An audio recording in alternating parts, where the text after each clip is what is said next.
So most welcome मेरे future teachers. आप सभी का एक बार फिर से स्वागत है द जावेद्स एकेडमी में। आज हम लोग लेसन प्लान बनाना सीखेंगे कि कैसे साइंस का लेसन प्लान, और वो भी बेस्ड ऑन लखनऊ यूनिवर्सिटी के फॉर्मेट पे कैसे बनाते हैं। तो वैसे तो सभी शिक्षण विषयों के बारे में ये सेम रहता है, बस लैंग्वेज के जो सब्जेक्ट रहते हैं जैसे कि हिंदी और इंग्लिश, इनके लिए फॉर्मेट थोड़ा डिफरेंट रहता है। अदर सभी पेपर्स के लिए ये सेम फॉर्मेट है। तो आइए अब हम स्टार्ट करते हैं कि कैसे बनाना है हमको lesson plan. First of all आप डाल लीजिए पाठ योजना 1, दिनांक, कक्षा, विषय, प्रकरण, अवधि और चक्र। बिल्कुल सेम टू सेम आप ऐसे ही बना लें। मेरा लेसन प्लान 8th के लिए था तो मैंने 8th के लिए बना दिया। आप 6 to 8th की किसी भी बुक का लेसन प्लान बना सकते हैं। फॉर्मेट यही सेम रहेगा, बस यहाँ पे आपका सब्जेक्ट चेंज हो जाएगा, यहाँ पे आपका टॉपिक चेंज हो जाएगा।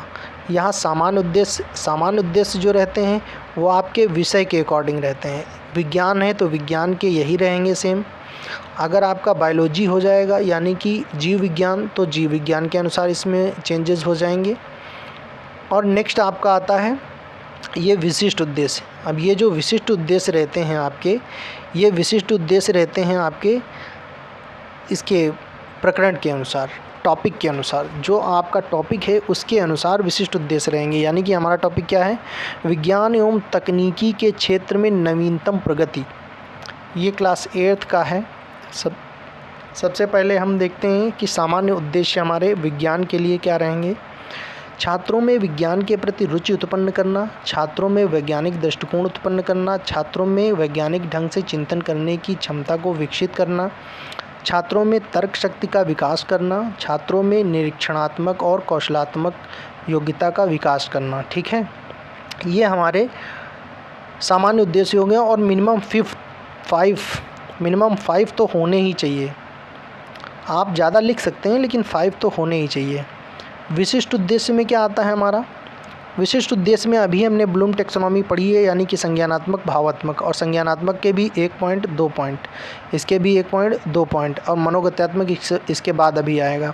तो हम अभी क्या देखते हैं कि संज्ञानात्मक में ये हमारा किससे, विज्ञान एवं तकनीकी, जो हमारा टॉपिक था उससे संबंधित होते हैं। तो छात्र विज्ञान एवं तकनीकी में नवीनता को समझ सकेंगे, यानी कि जो नवीनता आएगी उसके बारे में समझ सकेंगे।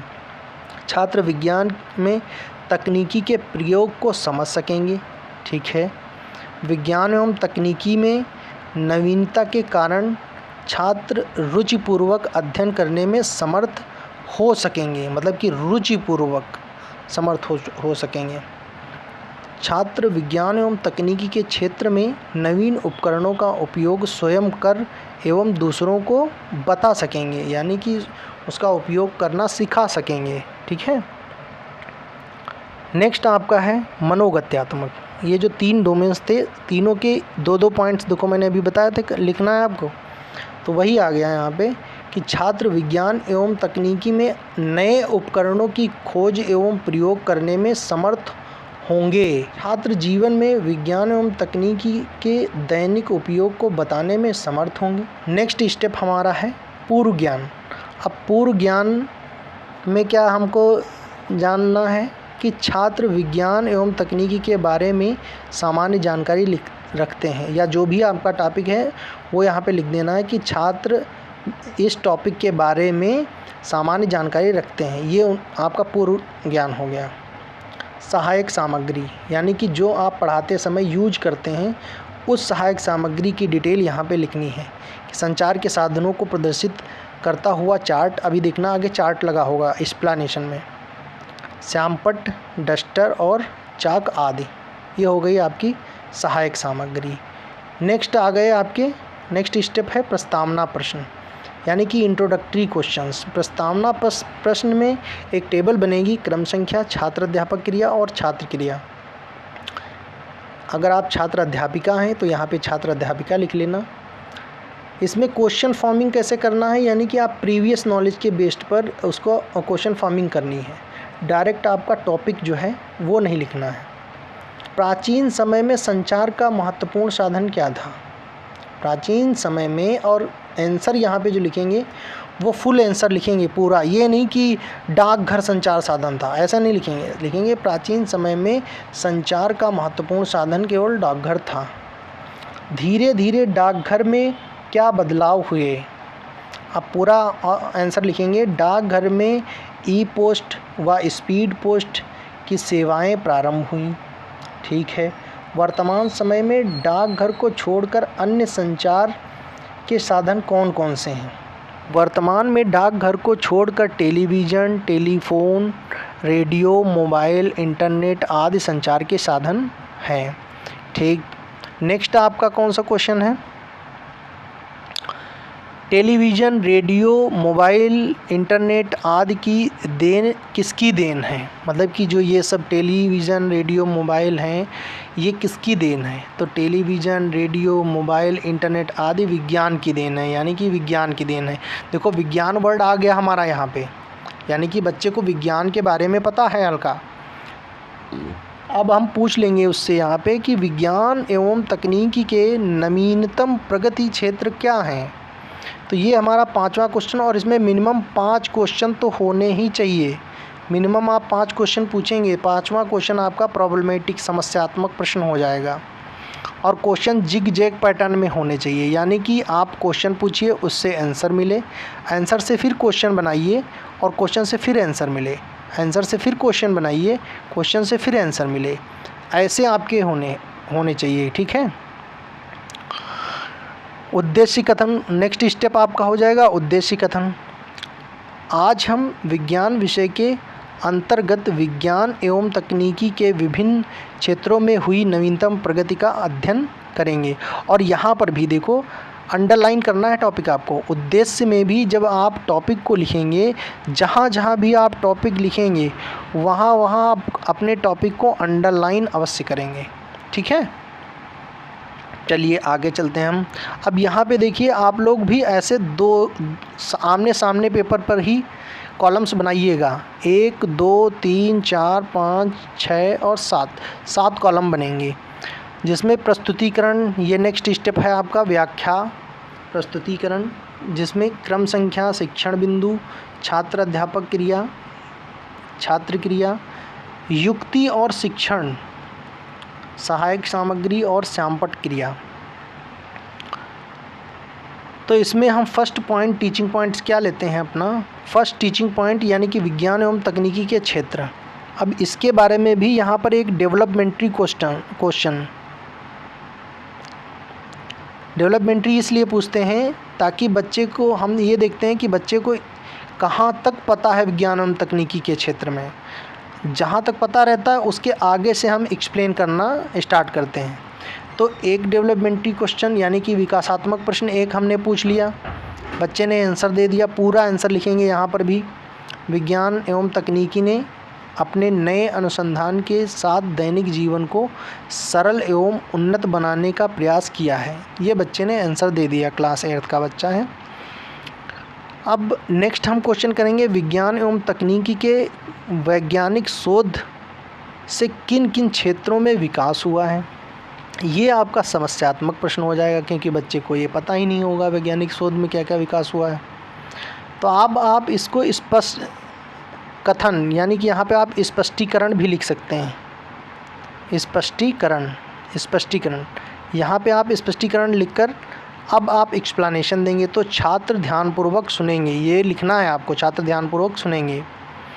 कौन सी विधि है आपकी? व्याख्यान विधि का उपयोग कर रहे हैं। यहाँ पर आपने जो विकासात्मक डेवलपमेंट्री क्वेश्चन पूछा था उसमें कौन सी विधि थी? प्रश्नोत्तर विधि थी। सहायक सामग्री आपने यूज नहीं की तो उसको ना लगाइए। यहाँ पे देखो हमने क्या किया है, दूसरा टीचिंग पॉइंट संचार ले लिया है। तो संचार के क्षेत्र में कौन कौन से उपकरण उपयोग किए जाते हैं? बच्चे ने बताया संचार के क्षेत्र में टेलीविज़न, टेलीफोन, ईमेल, ये सब बताया। तो ये हमने प्रश्न उत्तर विधि का उपयोग किया ना। तो यहाँ पे हमने लिख दिया कि संचार के क्षेत्र। अब बोर्ड पे हमने कुछ संचार के क्षेत्रों का नाम लिख दिया। तो आपको ऐसे ही एक पेपर लेना है, उस पर संचार के क्षेत्रों के नाम लिख देने हैं और वहाँ यहाँ पे स्टिक कर देना है इस तरीके से। नेक्स्ट आपका जो क्वेश्चन होगा वो समस्यात्मक क्वेश्चन हो जाएगा, इसी को आप एक्सप्लेन करेंगे। आगे चलिए। देखो आपको जो भी एक्टिविटी करनी है वो ब्रैकेट में लिखते हुए करनी है। यहाँ पे देखो मैंने लिखा है कि छात्र अध्यापक ने बच्चों को चार्ट के माध्यम से संचार के साधनों को समझाया। ये संचार के साधन है जिनको मैंने चार्ट के द्वारा प्रस्तुत किया था, उसका हल्का सा छोटा सा सैंपल मैंने यहाँ पे भी पेस्ट किया है बना के अपने हाथ से कि मैंने ये चीज़ उस पर दिखाई है। तो यहाँ पे छात्र ध्यानपूर्वक सुनेंगे, ये व्याख्यान विधि हो जाएगी और ये आपकी सहायक सामग्री हो जाएगी। श्यामपट्ट कार्य हमने किया नहीं तो उसको छोड़ दीजिएगा। यहाँ कथन की जगह स्पष्टीकरण लिख लेना और ये आपने स्पष्टीकरण दे दिया उसी के बारे में, संचार के बारे में। थर्ड पॉइंट आपका आ जाता है डाकघर। संचार के क्षेत्र में डाकघर का उपयोग किस काम के लिए होता है?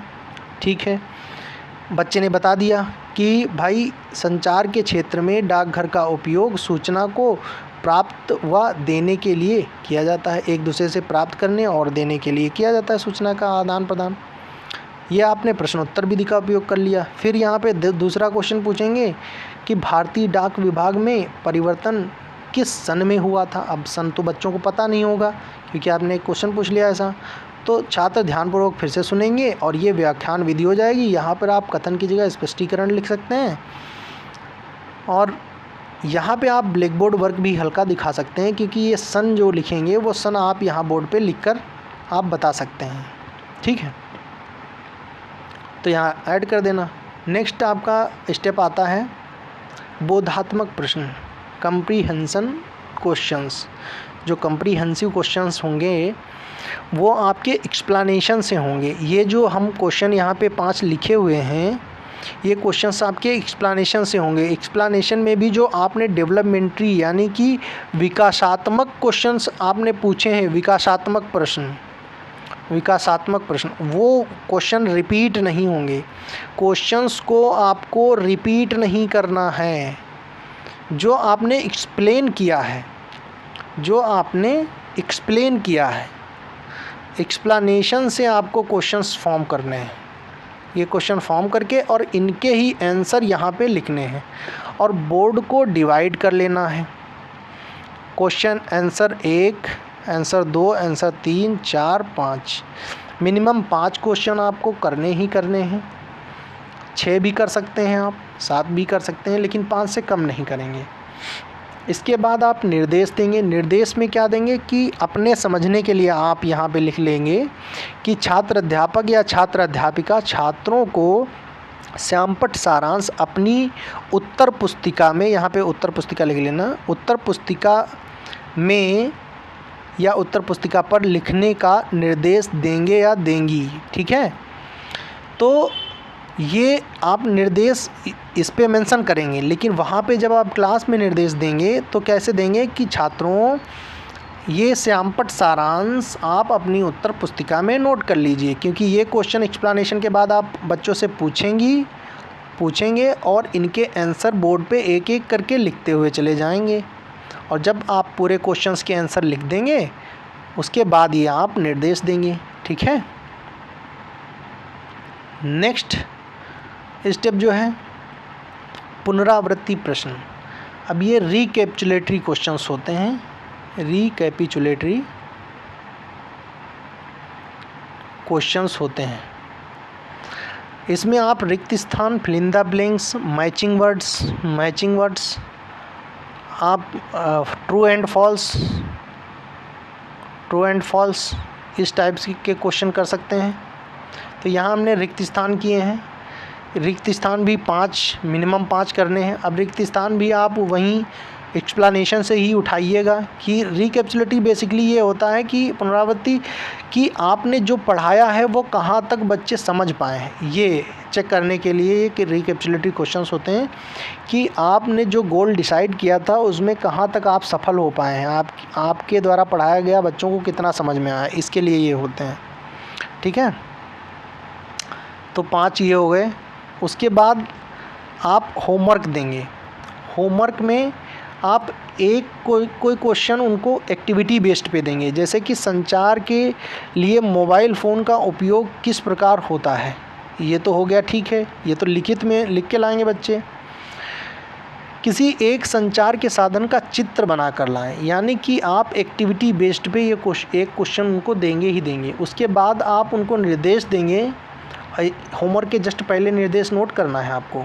यहाँ पे निर्देश नोट करेंगे कि छात्र अध्यापक या छात्र अध्यापिका छात्रों को गृहकार्य पुस्तिका में गृहकार्य लिखने का निर्देश देगा या देंगी। ठीक है। उसके बाद जब आप यहाँ पे वर्क उनको नोट करा देंगे तब आप निर्देश देंगे कि छात्रों ये ब्लैक बोर्ड पे जो होमवर्क लिखा है ये अपनी गृहकार्य पुस्तिका में नोट कर लीजिए। ठीक है। ये तो निर्देश आपके समझने के लिए दिया था मैंने। तो थैंक यू गाइस, मिलते हैं हम जल्द नेक्स्ट वीडियो में आपको नेक्स्ट नए लेसन प्लान के साथ। तब तक के लिए गुड नाइट।